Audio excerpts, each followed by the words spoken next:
Bismillahirrahmanirrahim. Assalamualaikum warahmatullahi wabarakatuh.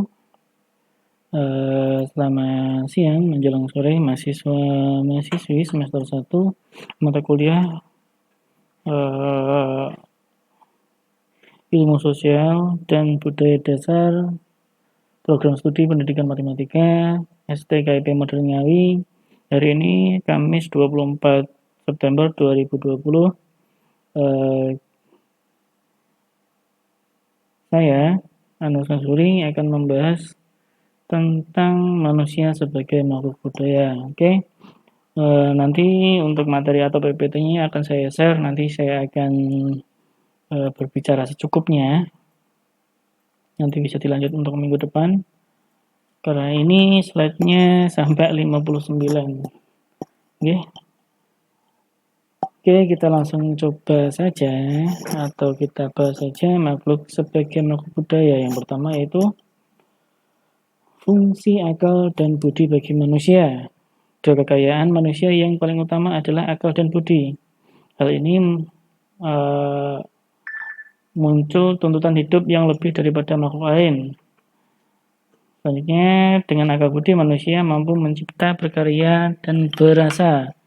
Mampu mencipta benda-benda baru untuk memenuhi hajat hidupnya, baik yang bersifat jasmani maupun rohani. Potensi budaya itu ada cipta, rasa, dan karsa. Cipta itu kemampuan berpikir yang menimbulkan ilmu pengetahuan. Rasa itu menimbulkan karya seni dan kesenian. Karsa itu berwujud kehendak untuk hidup sempurna, mulia dan bahagia yang menimbulkan kehidupan beragama dan kesusilaan. Manusia sebagai makhluk yang berbudaya tidak lain adalah makhluk yang senantiasa mendayagunakan akal budinya untuk mencipta kebahagiaan, karena yang membahagiakan hidup manusia itu hakikatnya sesuatu yang baik, benar, dan adil. Maka hanya manusia yang selalu berusaha mencipta kebaikan, kebenaran, dan keadilan sajalah yang berhak menyandang gelar manusia berbudaya. Hanya pengertian budaya dan kebudayaan. Budaya adalah daya dari budi yang berupa cipta, karsa, dan rasa. Kebudayaan yaitu hasil dari cipta, rasa, dan karsa. Kebudayaan berasal dari kata Sanskerta budaya, yang merupakan bentuk jamak dari kata budi, yang berarti budi atau akal. Dengan demikian, kebudayaan dapat diartikan sebagai hal-hal yang bersangkutan dengan budi atau akal. Kultur merupakan istilah bahasa asing yang sama artinya dengan kebudayaan, berasal dari kata Latin colore, gelar, yang berarti mengolah atau mengerjakan atau mengolah tanah atau bertani. Dari asal arti tersebut yaitu koler atau kultur diartikan sebagai segala daya yang kegiatan manusia untuk mengolah dan merubah alam. Nah, ini adalah kebudayaan menurut para ahli. Menurut Taylor, primitif kultur, kebudayaan adalah kompleks yang mencakup pengetahuan, kepercayaan, kesenian, moral, hukum adat, istiadat, dan lain kemampuan-kemampuan serta kebiasaan yang didapatkan oleh manusia sebagai anggota masyarakat. Menurut Arlington, kebudayaan adalah konfigurasi dari tingkah laku dan hasil laku yang unsur-unsur pembentukan didukung serta diteruskan oleh anggota masyarakat tertentu. Selanjutnya, menurut Melfi, kebudayaan adalah man-made part of the environment, bagian dari lingkungan manusia. Menurut Dyson, kebudayaan adalah cara hidup bersama. The culture is common way of life. Menurut Derry Van Dyke, kebudayaan adalah kumpulan dari cetusan jiwa manusia sebagai yang beraneka ragam berlaku dalam suatu masyarakat tertentu. Menurut Prof. Dr. Kunjaraningrat, kebudayaan adalah keseluruhan sistem, gagasan, tindakan, dan hasil karya manusia dalam rangka kehidupan masyarakat yang dijadikan milik diri manusia dengan cara belajar. Jadi, kebudayaan itu hasil dari kebiasaan-kebiasaan atau pengalaman-pengalaman yang sudah lalu dan untuk pembelajaran di masa akan datang. Menurut Ki Hajar Dewantara, kebudayaan adalah buah budi manusia dalam hidup bermasyarakat. Maksud Tahrir Ali Syahbana, kebudayaan adalah manifestasi dari cara berpikir. Menurut Dr. Mohatta, kebudayaan adalah cipta hidup dari suatu bangsa, yang dimana bangsa Indonesia itu berasal dari berbagai macam-macam kebudayaan. Dari Provinsi Jawa Timur saja sudah berbagai macam budaya atau suku. Menurut Mangun Kaso, kebudayaan adalah segala yang bersifat hasil kerja jiwa manusia dalam arti yang seluas-luasnya. Dari uraian di atas dapat ditarik beberapa kesimpulan. Kebudayaan itu hanya dimiliki oleh masyarakat manusia. Kebudayaan itu tidak diturunkan secara biologis, melainkan diperoleh melalui proses belajar. Kebudayaan itu didapat didukung dan diteruskan oleh manusia sebagai anggota masyarakat. Jadi budaya itu berasal dari pengalaman-pengalaman yang terdahulu, dibentuklah suatu budaya ataupun suatu norma-norma untuk pembelajaran di masa datang. Bukan istilahnya bukan kita lahir sudah berbudaya, bukan, tapi itu warisan. Seperti halnya kita lahir sudah diajari, itu kita sudah memeluk agama Islam. Konstruksi kebudayaan menurut Kunjara Nirat yaitu sistem religi meliputi sistem kepercayaan, sistem nilai dan pengadaan hidup, komunikasi, keagamaan, upacara keagamaan, seperti halnya selamatan, seperti halnya zikir widaan, 7 harian, seperti itu. Sistem kemasyarakatan atau organisasi sosial yang meliputi kekerabatan, asosiasi, dan perkumpulan. Sistem kenegaraan, sistem kesatuan hidup, perkumpulan. Yang ketiga yaitu sistem pengetahuan meliputi pengetahuan tentang flora dan fauna, waktu, ruang, dan bilangan tubuh manusia dan perilaku antara sesama manusia. Yang keempat yaitu bahasa, yaitu alat untuk berkomunikasi berbentuk lisan dan tulisan. Bahwasanya yang kita tahu, kita tuh sudah bisa ngomong dari dulu, tetapi pada dasarnya tulisan itu adalah warisan kebudayaan para leluhur kita. Wong kita dari Jawa sama Sumatera itu udah beda loh agamanya. Apa tuh bahasanya, logatnya itu beda. Jangan Sumatera kita yang di sini sama Surabaya itu sudah beda bahasanya. Kesenian yang meliputi seni patung pahat, relief, lukis, dan gambar rias, vokal, musik, bangunan, kesusastraan, dan drama itu bagian dari kesenian. Sistem mata pencarian hidup atau sistem ekonomi yang meliputi berburu, mengumpulkan makanan, bercocok tanam, peternakan, perikanan, perdagangan.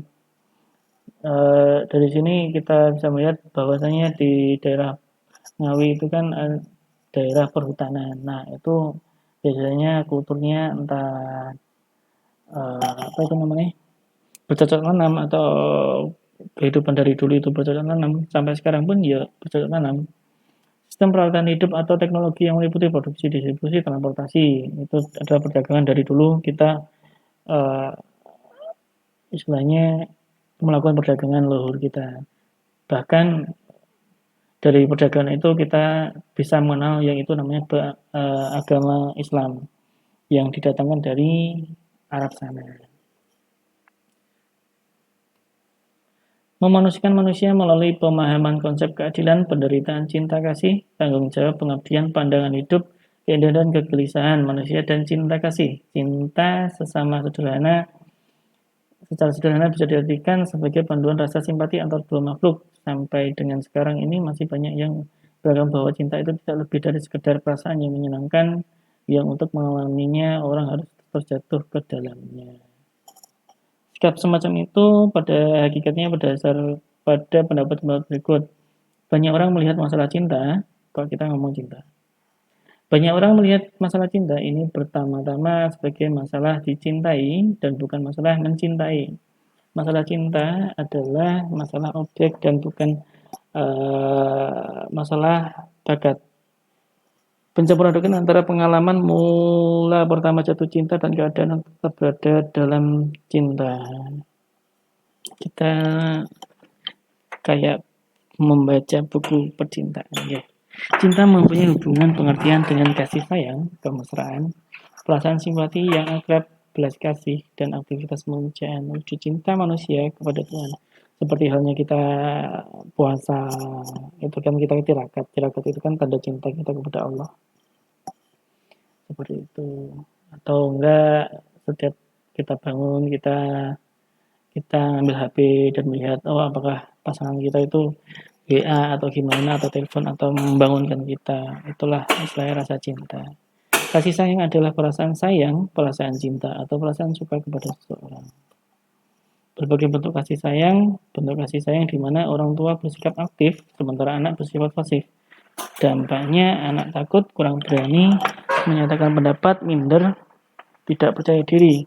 Kasih sayang di mana orang tua bersikap pasif, sementara si anak bersifat aktif. Bentuk kasih sayang di mana orang tua bersikap pasif, sementara anaknya juga bersifat pasif.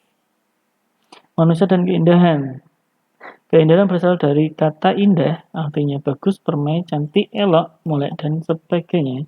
Keindahan bersifat universal, artinya tidak terikat oleh selera perorangan, waktu, dan tempat, selera mode, kedaerahan, atau lokal.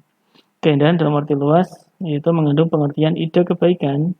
Keindahan dalam arti estetika murni, menyangkut ke pengalaman estetik seseorang dalam hubungannya dengan segala sesuatu yang diserapnya. Keindahan dalam arti yang terbatas, keindahannya menyangkut benda-benda yang dapat diserap dengan penglihatan, yakni berupa keindahan bentuk dan warna. Ciri-ciri keindahan menyangkut kualitas hakiki dari segala benda, mengandung kesatuan atau unity, keseimbangan, balance, keselarasan, simetri, dan pertentangan.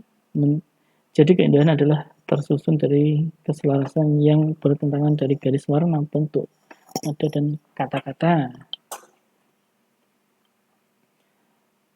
Manusia dan penderitaan. Penderitaan dari kata derita. Kata derita berasal dari kata bahasa Sanskerta, dara artinya menahan atau menanggung. Derita artinya menanggung atau merasakan sesuatu yang tidak menyenangkan. Penderitaan dapat lahir atau batin. Penderitaan menyebabkan dapat berasal dari dalam dan dari luar diri manusia.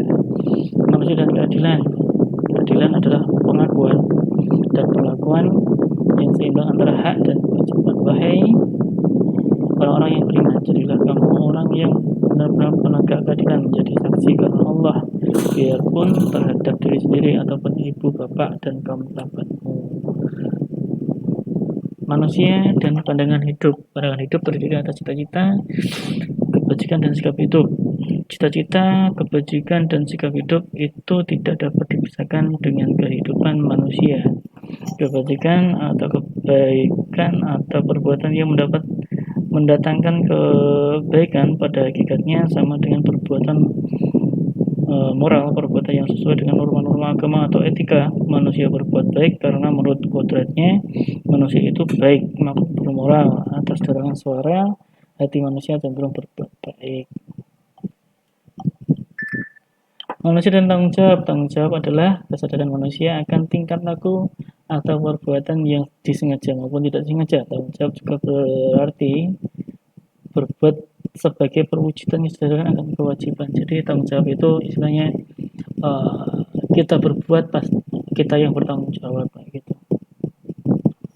Jadi apapun untuk teman-teman sekalian, apapun yang kalian akan lakukan, istilahnya dipikir-pikir dulu, dipikir 2 kali, sehingga nanti di belakangnya itu tidak istilahnya menanggung akibatnya terlalu berat, ya. Jadi kalian kan mahasiswa itu sudah maha itu siswa tidak lagi SMA, tidak lagi SMP, SD, tapi kalau sudah maha, sudah bisa berpikir. Jadi nanti kalau misalnya kalian mau berbuat apa, berkata apa, mau ngomong apa, tolong dipikirkan lagi. Istilahnya tetap berhati-hati tingkah lakunya. Manusia dan kegelisahan. Kegelisahan berasal dari kata gelisah, artinya rasa yang tidak tentram di hati atau merasa selalu khawatir, tidak dapat tenang, tidak sabar lagi, cemas, dan sebagainya. Alasan dasar mengapa manusia gelisah ialah karena manusia memiliki hati dan perasaan. Itulah bedanya manusia dengan hewan atau makhluk lainnya, yaitu manusia itu memiliki hati dan perasaan. Jika manusia itu tidak memiliki hati dan perasaan, istilahnya podo mboya. Jadi orang yang mboya itu masa bodoh itu wis angel gitu loh. Jangan seperti itu. Perasaan cemas menurut Sigmund Freud ada 3 macam, yaitu cemas objektif, neurotik, kecemasan moral. Nanti bisa dibaca sendiri. Manusia dan harapan. Harapan berasal dari kata harap, artinya keinginan supaya sesuatu terjadi. Yang mempunyai harapan atau keinginan itu hati. Putus harapan berarti putus asa. 5 macam harapan, yaitu harapan untuk memperoleh kelangsungan hidup, harapan untuk memperoleh keamanan, harapan untuk memiliki hak dan kewajiban, untuk mencintai dan dicintai, harapan memperoleh status atau untuk diterima atau diakui lingkungan, harapan untuk memperoleh perwujudan dan cita-cita. Proses pembudayaan melalui internalisasi, sosialisasi, akulturasi, difusi, akulturasi, dan asimilasi. Perubahan kebudayaan, realita dalam masyarakat terdapat 2 kekuatan berkenaan dengan perubahan kebudayaan, yaitu konservatisme dan keinginan akan perubahan.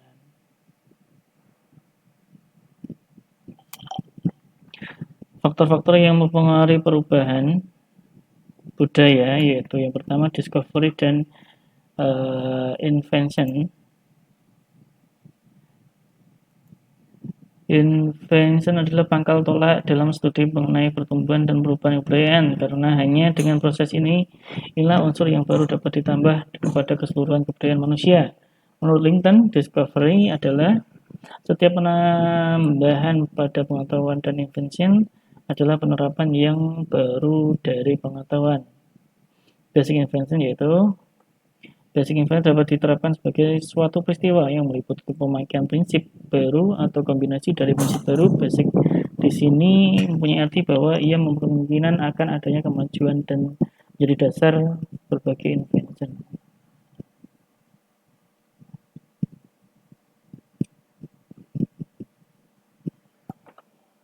Pada dasarnya manusia sebagai makhluk budaya yang saya bahas hari ini nanti dibaca sendiri ya.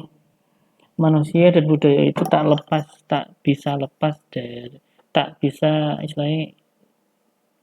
dari satu sama lain. Jadi manusia dan budaya itu saling terhubung, di mana budaya itu diciptakan oleh manusia yang berasal dari pengetahuan, pembelajaran, pengalaman hidup.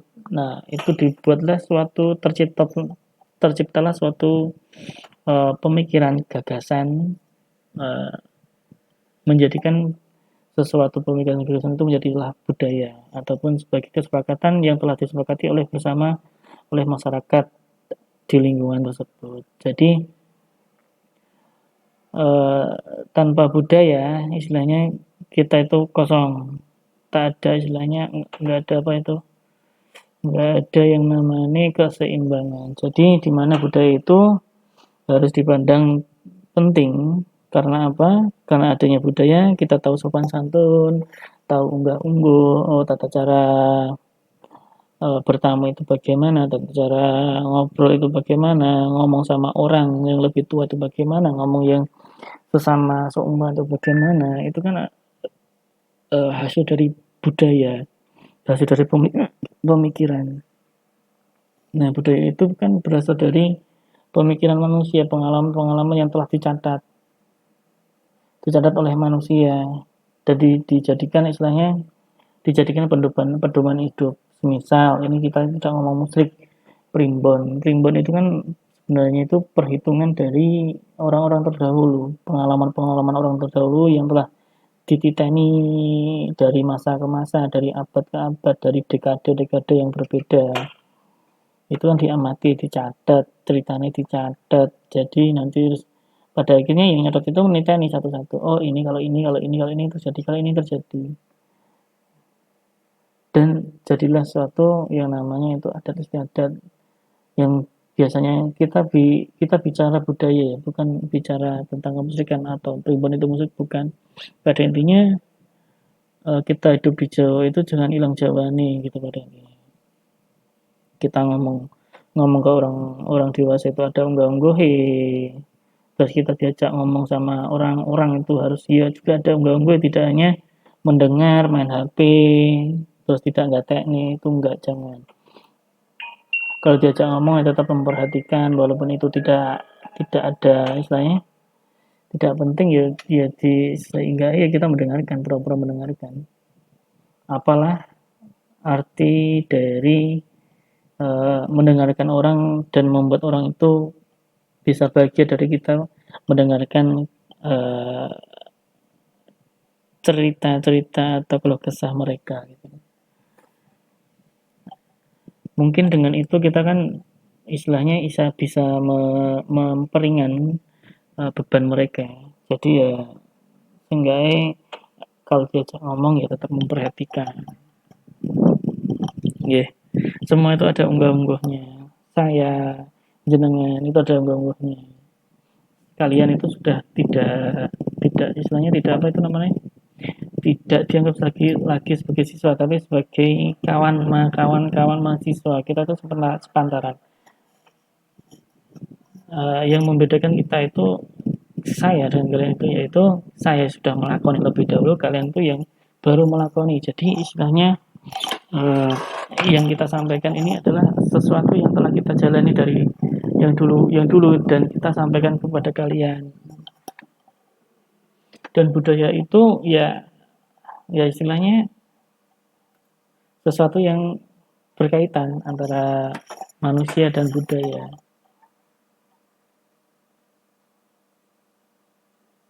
Seperti halnya fungsi kebudayaan yaitu melindungi diri terhadap alam, mengatur hubungan antar manusia sebagai wadah dari segenap perasaan manusia. Sebagai wadah, ya sebagai wadah. Pada intinya ya budaya itu kan peraturan-peraturan yang telah disepakati. Semisal eh, nek kita ngomong ke orang tua itu harus ngopak alus, basa kromo kayak gitu. Kan itu kan istilahnya wadah, terus kita lewat di depan orang tua itu harus bungku, harus gimana, permisi. Dengan sopan santun tidak hanya blunus tanpa ngomong tanpa apa tanya nggak tanya apa-apa langsung blunus itu kan istilahnya nggak sopan. Terus misal ada 7 harian, ada selamatan, ada ini itu kan hasil budaya yang dicampur yang dikolaborasikan dengan agama.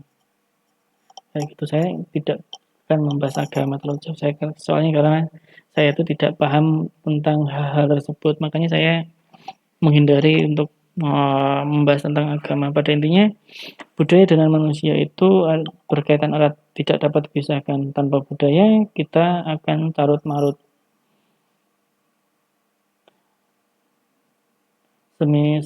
Seperti halnya di luar negeri, kita tidak ngomong negara mana, tapi pada intinya orang tua dengan anak itu sudah tidak ada batasnya. Orang tua itu sama anak wis anak itu ke orang tua wis menjangkar, wis tidak memperdulikan omongan orang tua. Tapi kalau di sini dengan budaya kita Jawa itu pasti tetap masih ada hubungan sampai akhir hayat. Setiap lebaran itu pulang kampung, sungkem, minta maaf, ataupun tilek tonggo, bukan tilek tonggo, istilahnya setiap tahun itu menjenguk, tengok kabar, telepon, sekarang itu kan telepon, video call, bisa. Pada intinya itu sebagai wadah dari segenap perasaan manusia. Itulah budaya. Manusia adalah makhluk budaya. Mungkin itu yang bisa saya sampaikan untuk perkuliahan hari ini. Semoga di perkuliahan hari ini ada sekelumit manfaat yang bisa kalian ambil. Dan janganlah apa itu namanya, malas untuk belajar, tetaplah belajar, semangatlah belajar, karena dengan belajar itu akan mengembangkan diri kalian. Oke, sudah saya cukupkan untuk perkuliahan hari ini. Materi makhluk sebagai makhluk budaya. Nanti materinya bisa saya share dan bisa kalian bisa baca sendiri. Oke. Saya akhiri perkuliahan ini. Assalamualaikum warahmatullahi wabarakatuh.